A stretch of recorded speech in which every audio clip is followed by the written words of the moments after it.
very good evening. You're watching The Money Show on ET Now. This is your one-stop destination for everything to do with your personal finances.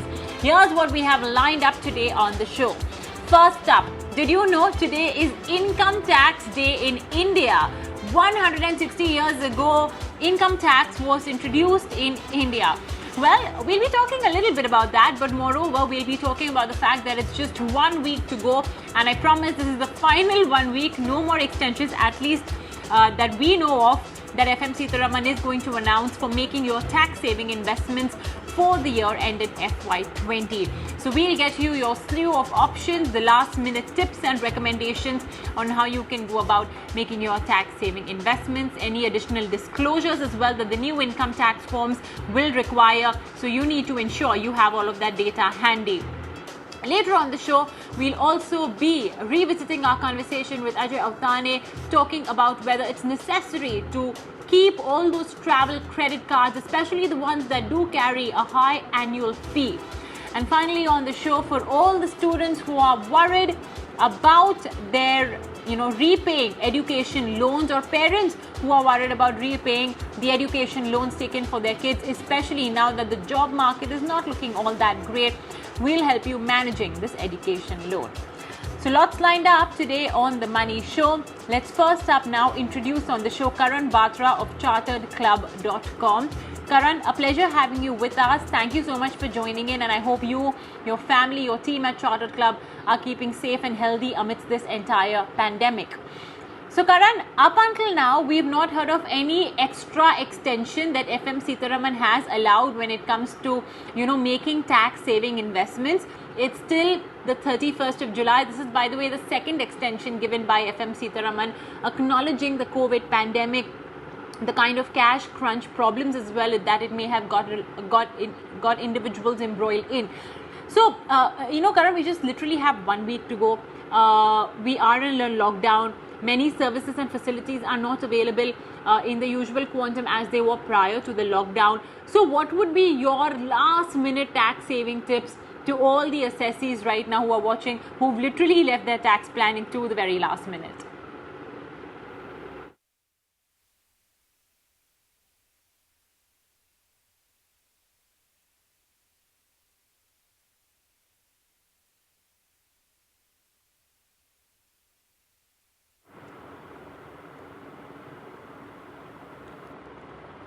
Okay, Karan, I was talking to you about the fact that up until now, there's been no announcement of a further extension by FM Sitharaman on the tax saving investment date. So it's still the 31st of July. So for all those individuals who left their tax planning to the very last minute amidst this curfew of sorts that many parts of India are in the midst of, what would be your tips and recommendations for the very last minute tax planners? If till now somebody has not planned his taxes, he can still make the investments. The last date is 31st of July.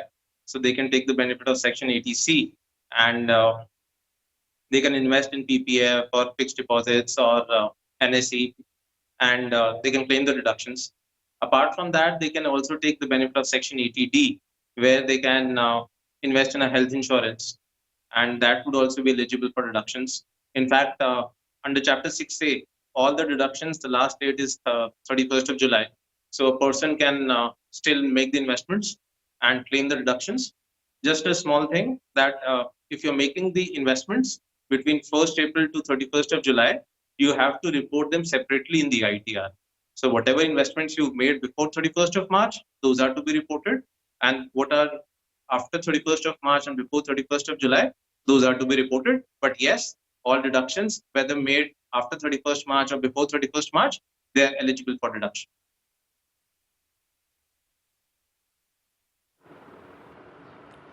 Now, Karan, we are in the midst of a lockdown. There may be curfew on certain services that, one can avail across the spectrum of the investments that you mentioned. So, Karan, let's say if somebody is a first-time tax filer, first-time assessee, he or she may not be having a PPF account or many of the accounts that you mentioned in the list. What would be the fastest way, for them to go about and make their tax-saving investments, given the paucity of time and, of course, the fact that many services are not available today? That's a very valid question. So the fastest and the most efficient method is go to a bank and opt for a 5-year fixed deposit. If you opt for a fixed deposit, which is a 5 years in any bank, then you can claim the deductions. So if you opt for it, it would be the fastest, quickest, easiest.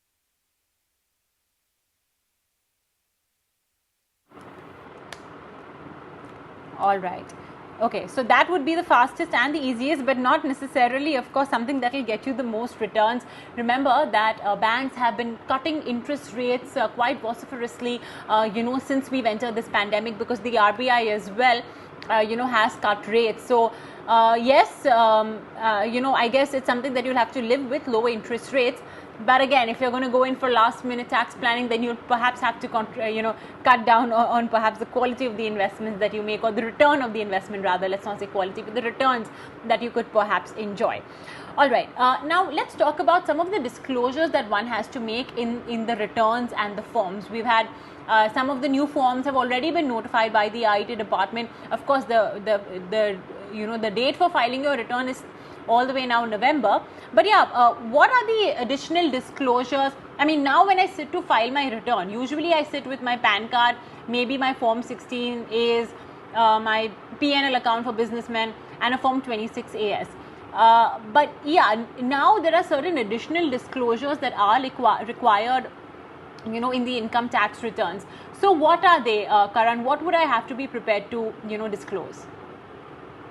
Under the new ITR forms, if you paid electricity bills worth more than 1 lakh rupees during the year, you are required to disclose it. Or if you spent more than 2 lakh rupees on foreign travel, that is also required to be reported. So this is what is required to be reported. Apart from this, if you have a passport, the passport details are also required to be reported. And Mubina, just to apprise the viewers, the Form 26AS as of now may not be updated in most cases. It is expected to be updated by 15th of August. So in some cases, you may see some discrepancy. So viewers are advised not to rush on with the ITR filing thing. Wait till 15th of August, because till 15th of August, there may be some updations which may happen in Form 26AS.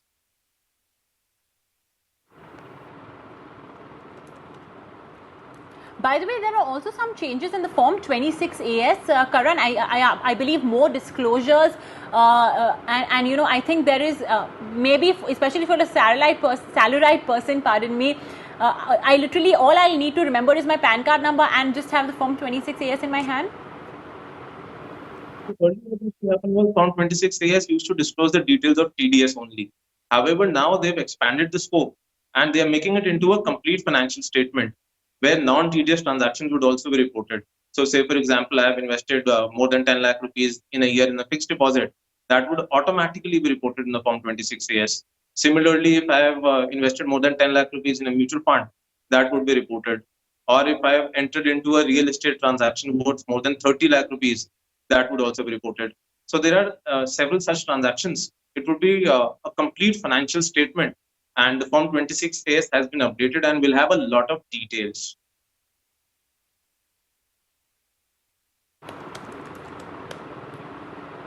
Okay, so very comprehensive. We will have a lot more details. Earlier, you could just see the TDS deducted by various parties. That's maybe your employer, maybe your bank, etc. Your landlord, maybe. That is visible in the Form 26AS. But now it's not just TDS. Any self-assessment tax paid, any advance tax paid, all of that will be visible.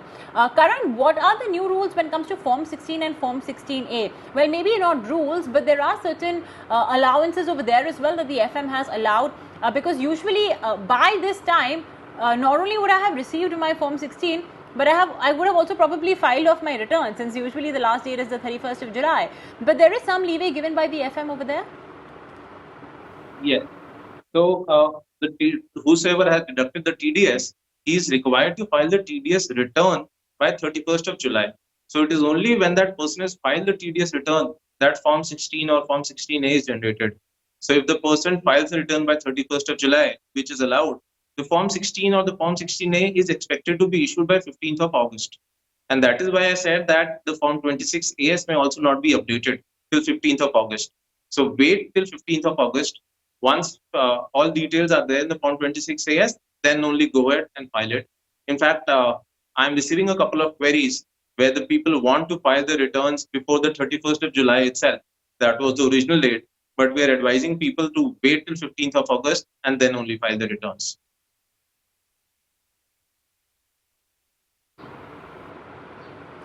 All right. Okay. Karan, this is a question that we've got from a lot of our viewers, and that is that now that many of us are working from home, it's not related to tax filing or tax saving investments. But now that many of us are working from home, we do not have conveyance expenses anymore. We used to file it earlier, but now, of course, that expense is not there, which means it is getting credited to my bank account with taxes being cut. Now, the confusion over here is that you have a standard deduction as well, where medical and conveyance was rolled into one, which was, I think, 50,000 rupees is the last number that had been updated by one of the recent budgets. So, how can one rejig their CTC in a manner that perhaps would allow for some more flexibility on how you can, take advantage of all the allowances and deductions that the IT department does offer salaried class individuals? Mubina, what has happened is in the lockdown, everything has gone digital. In fact, this interview we are doing digitally. So what has happened is our telephone and internet bills have increased, and we can claim a reimbursement for the telephone and internet bills from our employer. And there's no maximum limit on this. So if we submit the bills to our employer and he gives us a reimbursement, all that is tax exempt.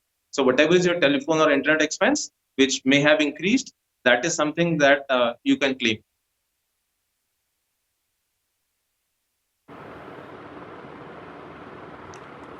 Telephone and internet expense, folks, start taking those telephone bills and inundating your bosses with those bills, and or rather just do one thing, take a telephonic interview with the HR team, and sit down and sort of talk to them about how your CTC could be broken up. You can claim a portion of your CTC via telephone bills, via internet bills, and it's purely on a pay as you pay basis. So if you have paid, let's say, 1,000 rupees per month and you're in lockdown, you're working from home for 4 months, then you can claim 4,000 rupees. There will be no TDS deducted on that. Your employer will pay you without deducting any TDS. I think this is definitely very valuable for a lot of our viewers. All right, and more importantly, without any limit, which is great as well.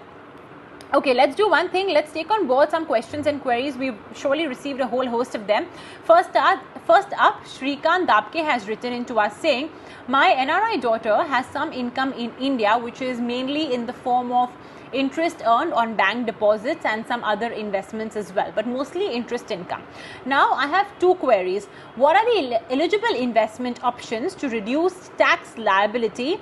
And in light of the government notification of the 12th of December 2019, can she extend her PPF account for the next 5 years? So I think she's already done with her, her PPF account is way ahead in the timeline. Now he's interested in extending the PPF account. So Karan, what is your understanding of this notification? Does it allow his NRI daughter to do so? And yeah, if you could share some investment options that will help reduce her tax liability as she is in an NRI status. So Mubina, NRIs are eligible for most of the deductions, same like resident Indians. So under Section 80C, whether that's ELSS mutual funds or LIC premium, or under Section 80D health insurance. So most of the deductions, NRIs are also eligible to claim. As far as their query regarding PPF is concerned, so the new PPF scheme was introduced in December 2019, and there were several changes. So with respect to their query, under the previous PPF scheme, what used to happen was NRIs were not allowed to extend their PPF accounts.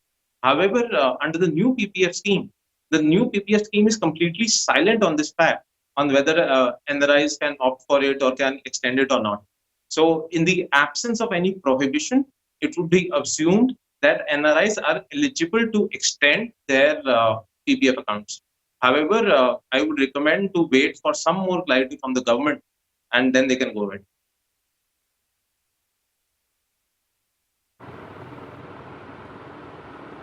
Okay, fair enough. That's essentially the advice coming in from Karan Batra. Let's move on and take on board our next query that we have received. Quite a few of them actually on taxation itself as the date is nearing. This one's coming in from Mohit Gupta, very interesting one. He says, I've received the Vodafone segregated amount recently from the Franklin Ultra Short-Term Bond Fund. Remember that these are the funds that have been wound out by Franklin Templeton recently as they were unable to essentially meet the redemption demands. But now, of course, they've received this amount which was earlier segregated. He wants to know how should he account for that from a tax perspective. Will that amount be counted as redemption sale proceeds or capital gain, long-term capital gain, since he has completed 3 years invested in the Franklin Ultra Short-Term Bond Fund? I think it's a very good question because it would be applicable, very relevant as well, since Franklin has received quite a bit of money from Vodafone Idea, and in turn, a lot of the unit holders as well would of course get this money. So what would be then the tax liability in the hand of these unit holders from such segregated debt mutual fund portfolio payouts, Karan? Yes, Mubina, that's a very good question. So in budget 2020, the finance minister had laid out clear guidelines as to how tax would be levied on segregated portfolios. So what happens in a segregated portfolio is there is one portfolio which is split into two. Now the point comes, how do we levy the tax on these two portfolios?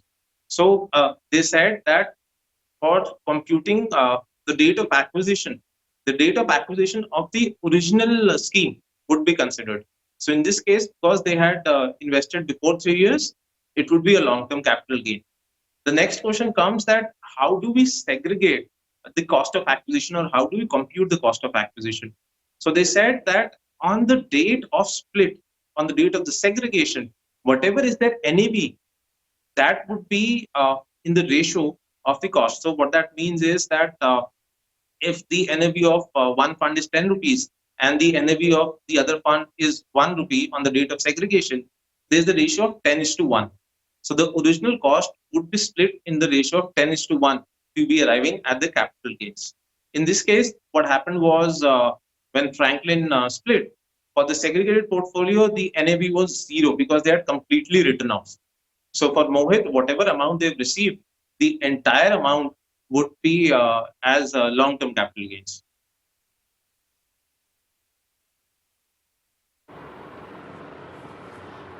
All right. Okay. He's holding it for 3 years, more than 3 years, and hence it is classified as long-term capital gain. And for segregated portfolios in budget 2020, the government had put in this this clarification, this amendment actually, that the date of the original investment will be considered as date of investment of the segregated portfolio as well, and accordingly whether it's short term or long term would essentially be decided. I hope this has been a good clarification for Mohit and many others who have have received this segregated money into their portfolios in Franklin. Okay, next up, let's take on board our next query. Srinivas writes in to us. He says, should I pay any tax for short-term capital gains from a debt fund if my income is 0 in that financial year? Karan? On debt fund, tax is levied as per the income tax slab rates. So you should ideally apply the slab rates and see if your income is less than the minimum amount, then the tax would actually be 0 only. And you may not even be required to file an ITR. By the way, Mubina, just to apprise the viewers, today is a very special day. Today is celebrated as the Income Tax Day. So it was on this date in the year 1860. So 24th July 1860. It was for the first time that income tax was introduced in India by Sir James Wilson. And since then, this year is celebrated as the Income Tax Day.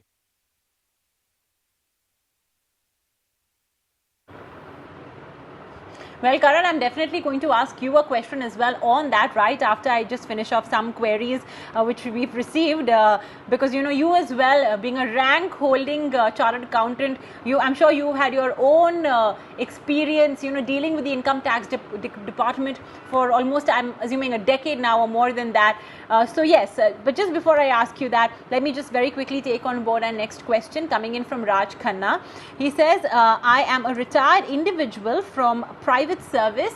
I'm aged above 65 years. If according to my self-assessment of income tax, okay, he's basically asking that if he has self-assessment tax for FY20.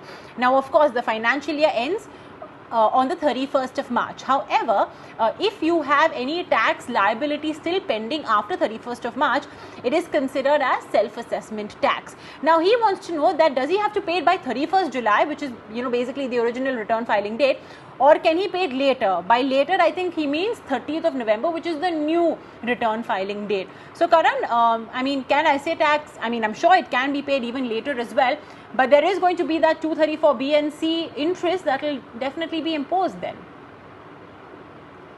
Mubina, that's a very important question. So, what happens is in case of senior citizens, they simply pay the self-assessment tax at the time of filing of ITR, and they're not required to pay any advance tax, or there's no interest that gets applicable on non-payment of advance tax. However, in this case, what is happening is, although the government has extended the date till 30th of November, they say you are still required to pay the tax by 31st of July. So if you don't pay the tax, in this case, what they'll do is they'll levy interest under section 234A. This is something that is barely triggered, but now in this case, it will get triggered. So section 234A says that interest at the rate of 1% per month will get applicable. However, it is only for those people whose self-assessment tax liability is more than 1 lakh rupees. And there is no exemption for senior citizens in this case. So for Mr. Raj Khanna, he'll have to pay the tax by 31st of July. It's a very rare situation that you pay the tax by 31st of July and are filing the return by 30th of November. But sadly, it is how it is. And I would advise everyone to pay by 31st of July, including my parents.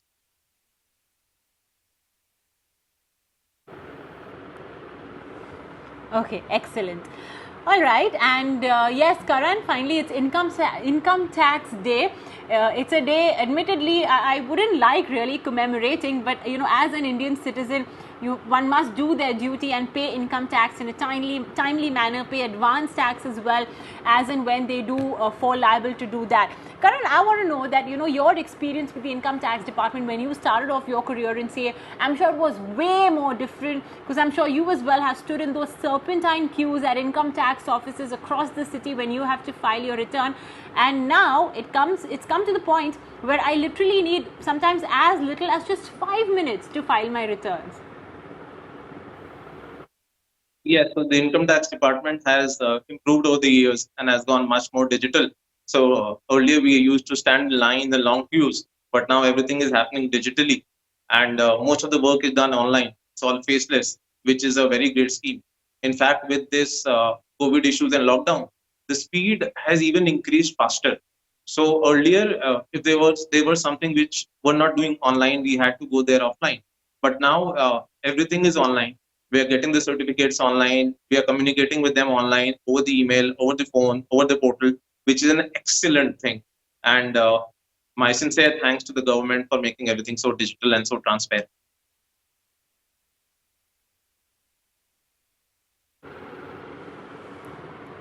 Okay, excellent.